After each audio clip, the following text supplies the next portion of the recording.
കേരള സർവകലാശാലയിലെ സമാധാന അന്തരീക്ഷം തകർത്ത് ഈ സർവകലാശാലയെ തകർക്കുക എന്നുള്ള ഉദ്ദേശത്തോടു കൂടിയാണ് ഇടത് സിൻഡിക്കേറ്റ് അംഗങ്ങളും അതുപോലെ ഏതാനും ചില ഇടത് സംഘടനകൾ ശ്രമിച്ചുകൊണ്ടിരിക്കുന്നത്.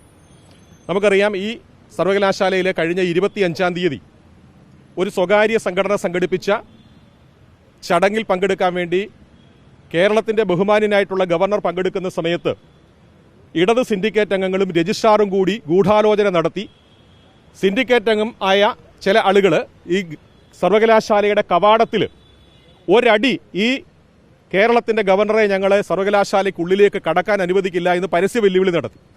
അതേ സമയത്ത് അവരുടെ നിർദ്ദേശാനുസരണം കേരള സർവകലാശാലയുടെ രജിസ്ട്രാർ സർവകലാശാല റെന്റിന് സ്വകാര്യ സംഘടനയ്ക്ക് പരിപാടി നടത്താൻ കൊടുത്ത വേദി കൈയടക്കിക്കൊണ്ട് ഈ പരിപാടിക്കുള്ള പെർമിഷൻ റദ്ദാക്കുന്നു എന്ന് പ്രഖ്യാപിക്കുകയാണ് ഉണ്ടായത്. കേരളത്തിൻ്റെ ബഹുമാന്യനായിട്ടുള്ള ഭരണഘടനയുടെ തലവനായിട്ടുള്ള ഗവർണർ പങ്കെടുക്കുന്ന പരിപാടി ചട്ടവിരുദ്ധമായിട്ട് അതിനുള്ള പെർമിഷൻ റദ്ദ് ചെയ്തതിൻ്റെ പേരിലാണ് ബഹുമാനപ്പെട്ട വൈസ് ചാൻസലർ അദ്ദേഹത്തിൻ്റെ പ്രത്യേക അധികാരം ഉപയോഗിച്ചുകൊണ്ട് അന്വേഷണ വിധേയമായിട്ട് സസ്പെൻഡ് ചെയ്തിട്ടുള്ളത്.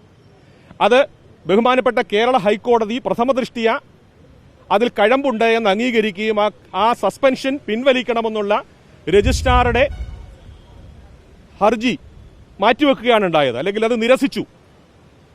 സസ്പെൻഷൻ റദ്ദ് ചെയ്യണമെന്നുള്ള രജിസ്ട്രാറുടെ അപേക്ഷ തള്ളിയിരിക്കുകയാണ്. അപ്പോൾ ആ ഒരു സാഹചര്യത്തിൽ നിയമപരമായ വഴി തേടാതെ സർവകലാശാലയെ സ്ഥിരം സമരവേദിയാക്കിക്കൊണ്ട് ഈ സർവകലാശാലയുടെ സുഗമമായ പ്രവർത്തനത്തെ തടസ്സപ്പെടുത്താനാണ് ഇടത് സിൻഡിക്കേറ്റ് അംഗങ്ങൾ നേതൃത്വം കൊടുക്കുന്നത്. നമുക്കറിയാം, കേരളത്തിലെ ഏറ്റവും പഴക്കം ചെന്ന ഒരു സർവകലാശാലയാണ്. ലക്ഷക്കണക്കിന് വിദ്യാർത്ഥികൾ ഇവിടെ പഠിക്കുന്നുണ്ട്. ദിവസവും ഓരോ സർവകലാശാലയുടെ ഉന്നത വിദ്യാഭ്യാസ മേഖലയിലെ വിദ്യാർത്ഥികൾ അവരുടെ ആവശ്യങ്ങളുമായി ബന്ധപ്പെട്ട് നൂറുകണക്കിന് കുട്ടികൾ ഇവിടെ വരുന്നുണ്ട്. അവർക്ക് സ്വൈരമായിട്ട് ഈ സർവകലാശാലയിലേക്ക് കടന്നു വരാൻ പറ്റുന്നില്ല. വെല്ലുവിളികളാണ്, ഭീഷണികളാണ്, ഇവിടെ ഭീകരമായൊരു അന്തരീക്ഷം സൃഷ്ടിച്ചിരിക്കുന്നു. ഇതിനൊക്കെ നേതൃത്വം കൊടുക്കുന്നത് ഇടത് സിൻഡിക്കേറ്റ് അംഗങ്ങളാണ്. അതേപോലെ തന്നെ ഇടത് അധ്യാപക സംഘടനകൾ ഇവിടെ മണിക്കൂറുകളോളം ഘെരാവോ ചെയ്യുന്നു. ജീവനക്കാരുടെ സംഘടന ഘെരാവോ ചെയ്യുന്നു. നമുക്കൊക്കെ അറിയാം, ഈ സർവകലാശാലയുടെ വൈസ് ചാൻസലറായിട്ടുള്ള ഡോക്ടർ മോഹൻ കുന്നുമ്മൽ സാർ, അദ്ദേഹം വളരെ മാസങ്ങൾക്ക് മുമ്പേ നിശ്ചയിച്ച ഒരു പരിപാടിയിൽ പങ്കെടുക്കാൻ വേണ്ടിയിട്ട് വിദേശത്ത് പോയിരിക്കുകയാണ്. വിദേശത്ത് പോകുന്ന സമയത്ത് സർവകലാശാലയുടെ പ്രവർത്തനം സുഗമമായി നടക്കണം എന്നുള്ള ഉദ്ദേശത്തോടു കൂടിയാണ് അദ്ദേഹം ഡോക്ടർ സിസ തോമസ് മാഡത്തിന് ചാർജ് കൊടുത്തിട്ട് പോയത്. അവരിവിടെ ചാർജ് എടുക്കാൻ വന്ന സമയത്ത് ഈ സർവകലാശാലയുടെ പ്രധാന കവാടം ഉപരോധിക്കുകയായിരുന്നു. അവർക്ക് സർവകലാശാലയ്ക്കുള്ളിലേക്ക് സെനറ്റ് ഹാൾ വഴി കടക്കേണ്ട സാഹചര്യമുണ്ടായി. അതുപോലെ തന്നെ അവർ ചാർജ് എടുത്ത് അത്യാവശ്യ ഫയലുകളൊക്കെ നോക്കി തുടങ്ങിയ സമയത്ത് ഇന്നലെയും ഏതാനും ചില ഇടത് വിദ്യാർത്ഥി സംഘടനാ പ്രവർത്തകർ അവരുടെ പ്രവർത്തനത്തെ തടസ്സപ്പെടുത്താൻ അതിക്രമിച്ച് കയറുകയുണ്ടായി. ഇന്നും അതുപോലെ തന്നെ സിൻഡിക്കേറ്റ് അംഗങ്ങളാണ് ഇന്ന് വൈസ് ചാൻസലറെ ഭീഷണിപ്പെടുത്താൻ കടന്നു വന്നിട്ടുള്ളത്.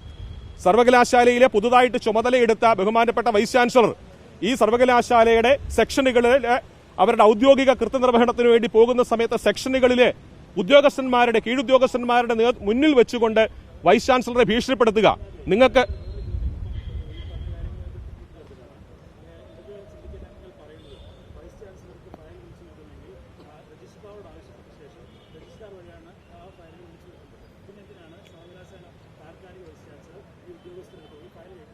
ഫയല് കൈപ്പറ്റാൻ സർവകലാശാലയുടെ ചട്ടപ്രകാരം രജിസ്ട്രാർ വഴി പോകണമെന്ന് ഏത് റൂളാ പറയുന്നത്? കേരളത്തിലെ ചീഫ് സെക്രട്ടറിക്ക് ഒരു വകുപ്പിലെ ഫയൽ കൈകാര്യം ചെയ്യാൻ വകുപ്പിൽ കഴിയില്ലേ? കേരളത്തിന്റെ ഭരണ സ്ഥിരാകേന്ദ്രമായ സെക്രട്ടേറിയറ്റിലെ ഏത് ഫയലും അല്ലെങ്കിൽ വകുപ്പുകളിലെ ഏത് ഫയലും വിളിച്ചു വരുത്താൻ ചീഫ് സെക്രട്ടറിക്ക് റൈറ്റ് ഉള്ളതുപോലെ തന്നെ സർവകലാശാലയിലെ ഏത് ഫയലും വിളിച്ചു വരുത്താൻ വൈസ് ചാൻസലർക്ക് അധികാരമുണ്ട്. അതില്ല എന്ന് പറയുന്നത് അത് തന്നെയാണ് ഇവിടുത്തെ പ്രശ്നം.